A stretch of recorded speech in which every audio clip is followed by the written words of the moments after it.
I don't really believe that there's any real political reformists in China. I think in terms of economic reform, in the sense of Deng Xiaoping's idea of reform, that everybody is a reformer in that way.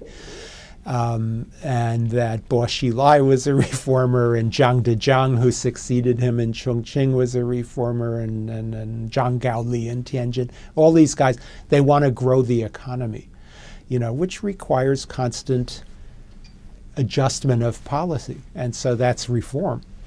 And I think people who say, they're worried maybe China will go to a leftist direction and, cut off foreign business, I don't think that's right. I think that wanting to keep the Chinese Communist Party in power, which is politically conservative, goes along with wanting rapid economic growth, which means embracing private enterprise, foreign investment, globalization.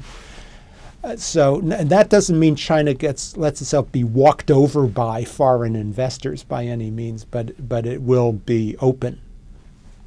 But when it comes to political reform, this is a very mushy topic. What is political reform? So I think in the outside and also among Chinese liberal thinkers, political reform really means something like constitutional democracy.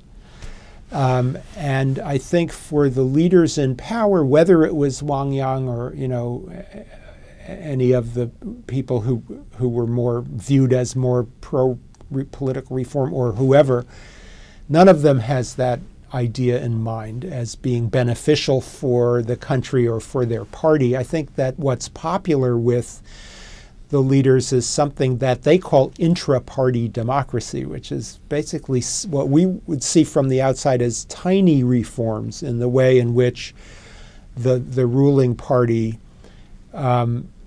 dialogues with its membership and to some extent with society beyond the party.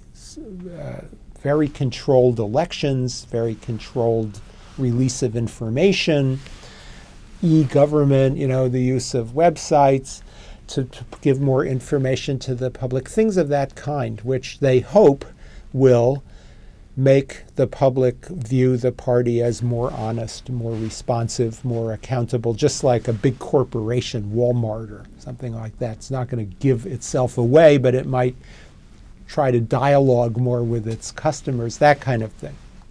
So I think that in that sense, all of the leadership, both those who made it into the Politburo Standing Committee and the ones who didn't quite make it in that far, are pretty much on the same place with respect to how much and what kind of political reform they should carry out.